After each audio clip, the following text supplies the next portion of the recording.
Great looking, limit pushing NES games that no one ever talks about. Okay, it's a wordy title, but perhaps you can see where I'm heading with this one.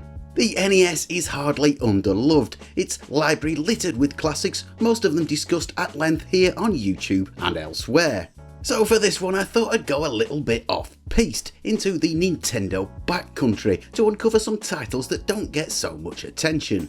Games that push the limits, games that, well, extend the limits as it turns out, games that show what this console can do, but don't often turn up on videos like this. So let us leap with both feet straight into Track and Field 2 from Konami.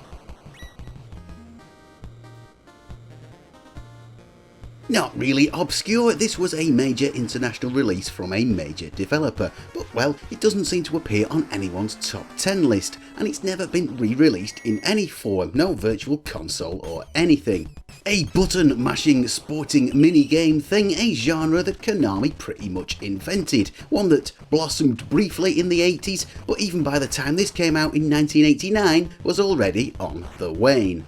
Graphically though, this puts on a very good turn, fantastic use of the NES colour palette, a variety of huge and nicely animated sprites, and a whole load of expansive and quite detailed backgrounds. There's even, a rarity on the NES, a smattering of sampled speech and effects. On your mark, get set, foul. Yeah, not sparkling clarity, but sounding better than you might expect from a system this age. In fact, if you compare this with the original Track and Field, which came out just 2 years earlier, it looks like a fairly major upgrade all round. Not really all that much of a step back from those new kid 16-bit systems even. Part of this of course has to be the result of Konami just getting better at getting the best out of the old grey lunchbox. They'd had plenty of practice by now. But maybe other factors were at work too. Yes, those so-called support chips that were included in cartridges to improve the system's capabilities. Memory mappers are what they're called in the trade, and that's mostly what they were responsible for. The original NES carts were limited to just 40 kilobytes of storage, not loads even in the mid-80s, and expanding them was not quite as simple as it may sound, but memory mappers made it possible. Thanks to memory expansion, this game comes in at a whopping 256 kilobytes, 128k of that being solely for the graphics, that split in the storage being pretty fundamental to the way the NES works. The extra space has definitely been put to good use here though. The NES graphics are based around tiles, predefined blocks of graphics that are arranged on the screen to create backgrounds and sprites. More graphic storage means more tiles, and in this game you've got a new set of tiles for near enough every stage, giving it that large variety that earlier games lacked.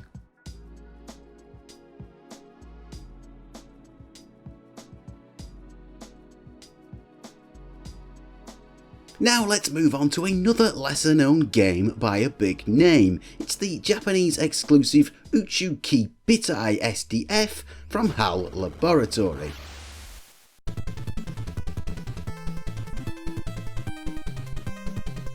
A space shooter, yeah, not the only one on this system, but with a bit of a twist. Yes, it's wider than the average shooting game, being at points several screens broad.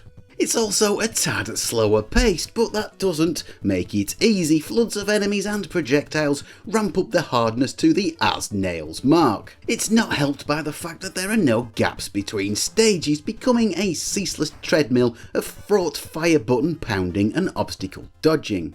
It may be ludicrously hard, but it's also ludicrously pretty too, showing some top level 8-bit pixel art, those backgrounds being particularly gorgeous for an NES game. There are moments here that would have been a treat on any system back in 1990, let alone this now 7-year-old hardware. The more widely appreciated Crisis Force from Konami springs to mind as a comparison, but in some ways Uchuki Bitai tops even that. It came out a year earlier too. Perhaps even providing some inspiration to that later game. Those eye-popping parallax trenches will look familiar to anyone who's played Konami's bigger hit.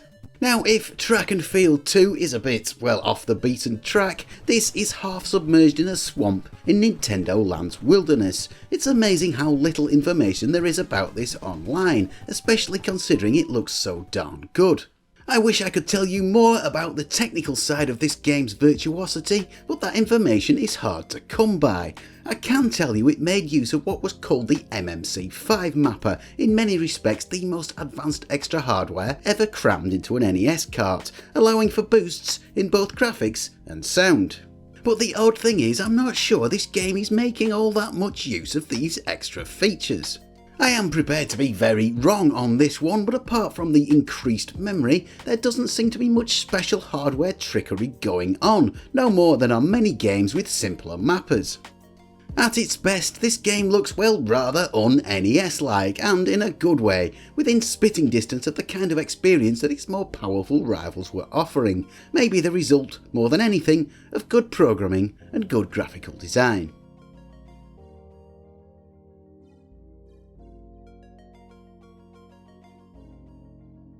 Good design is one thing that this next game had a good bit of too. It's TetraStar the Fighter.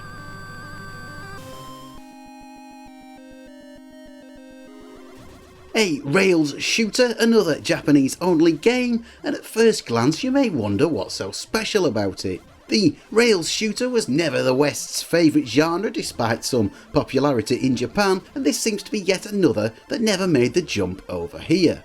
But a closer look will reveal some rather interesting stuff going on. In fact, every level seems to have its own unique graphical twist.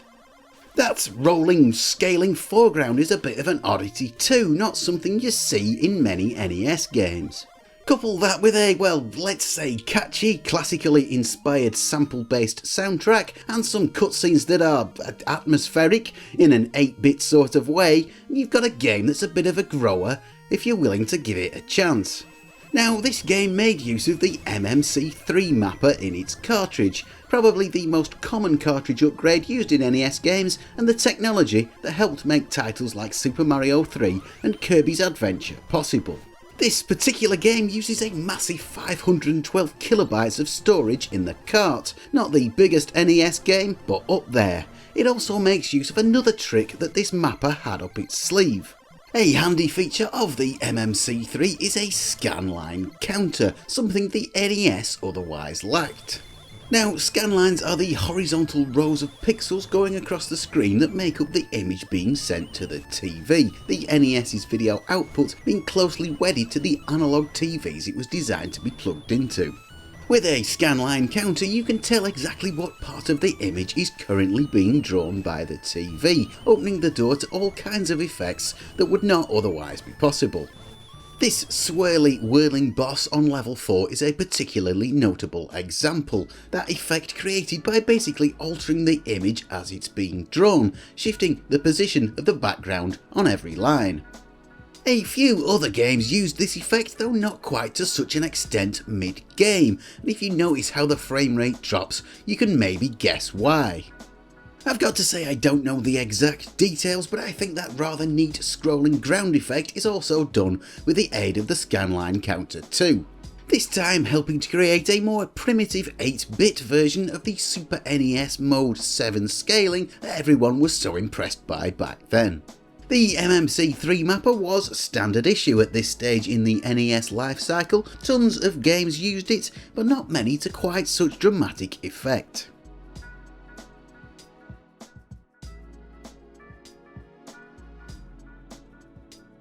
Next up, yet another Japanese exclusive and one whose lack of fame is a definite miscarriage of gaming justice. It's Mitsume Gatoru. Based on a manga that's not well known over here, and yes, it's a late release coming out in 1992. It was probably fated never to leave Japan, but it is an underappreciated gem.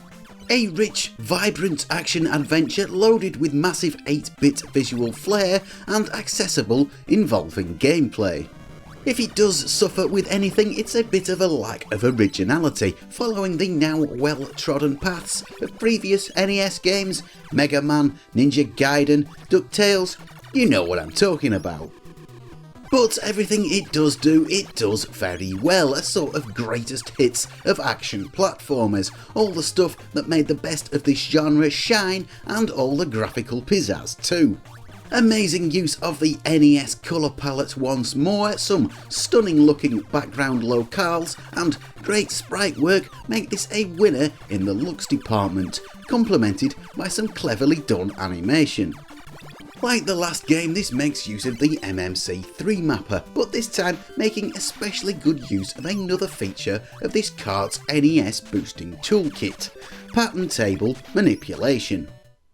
The pattern table being the area of memory that stores those tile elements that make up the graphics on screen.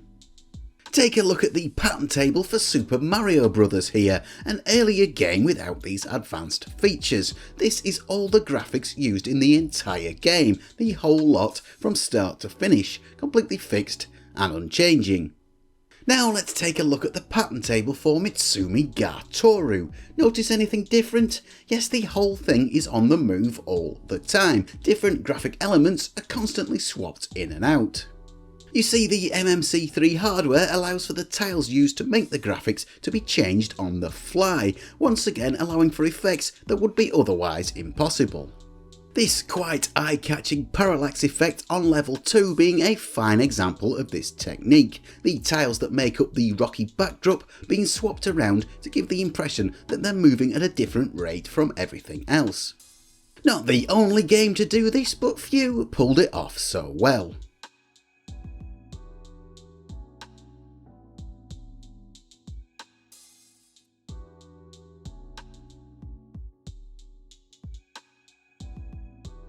And now, as the end is approaching, it's time to take in one of the most criminally overlooked NES games of them all, and maybe the most technically impressive too.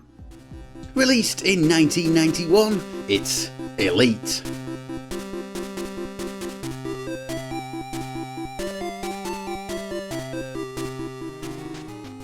A familiar name, no doubt, to anyone who's a fan of classic computers, a pioneer of 3D graphics and open world gameplay. Elite was a big success back then, and it's still influential to this day. Ported to a whole load of systems, it still may be a surprise that this made it to the NES.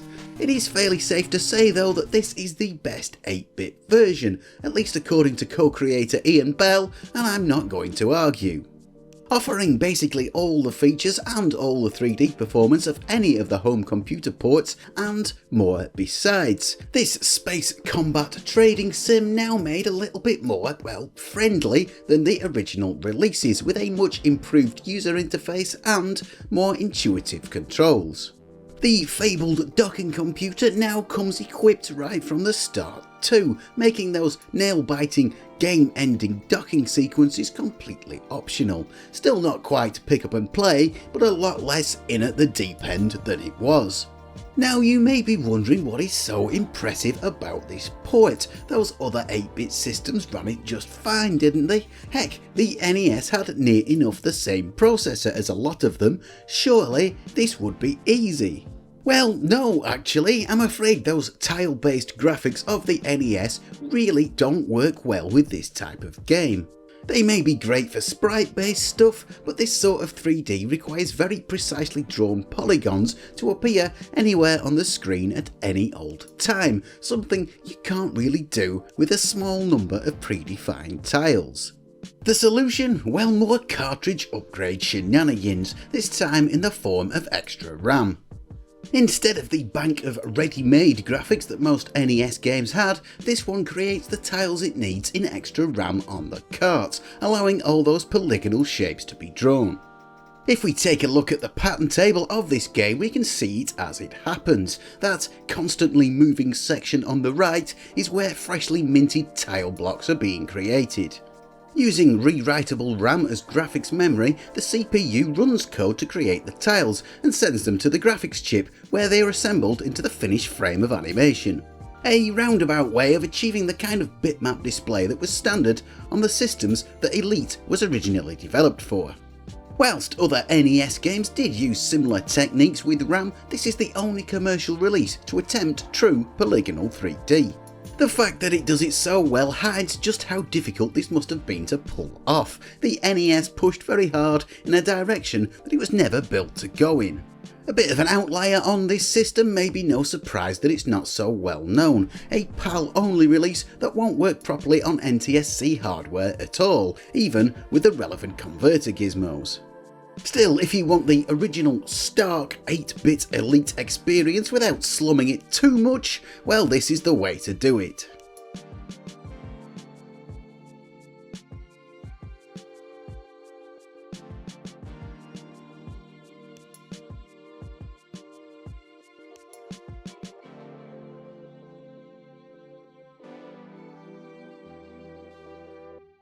Well, that's it folks, the end of the show. Those support chips, those memory mappers ended up being fairly important in NES history as it turns out. Pretty much every game from about 1986 onwards made use of that technology in some way, even if it was just extra memory. Still though, I think it's probably possible to overstate their role, and of course good programming and good design played a massive part in making NES games good. So that's it. Thanks for watching, and I'll see you next time.